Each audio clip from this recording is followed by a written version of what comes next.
DTR బాండ్ల కుంభకోణంలో జగన్ను అరెస్టు చేయాలి. టీడీపీ నేత బుద్ధా వెంకన్న.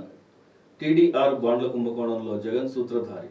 కారుమూరి నాగేశ్వరరావు సారథ్యంలో కోట్లు దోపిడీ. తిరుపతిలో భూమాన కరుణాకర్ రెడ్డి సారథ్యంలో మరో దోపిడీ. మురికివాడలో రోడ్లు వేసే పేరుతో 36 కోట్ల పేరుతో 700 కోట్లు దోచుకున్నారు. రాష్ట్రంలో అనేక ప్రాంతాలలో ఈ దోపిడీ జరిగిందనేది వాస్తవం. జగన్ ఆదేశాలు లేకుండా ఎమ్మెల్యేలు ఇంత దోపిడీ చేయలేరని కారుమూరి నాగేశ్వరరావు, కరుణాకర్ రెడ్డి, కోట్లు సత్యనారాయణ మూర్తులను విచారిస్తే వాస్తవాలు బయటికి వస్తాయి. ఈ కుంభకోణాలపై పోరాటం చేయాల్సిన బాధ్యత మాపై ఉంది. జగన్ ప్రభుత్వంలో చేసిన అవకతవకలపై విచారణ చేయాలి. ఇక్కడ సున్నా మిగిల్చాడు ఈ రాష్ట్రంలో.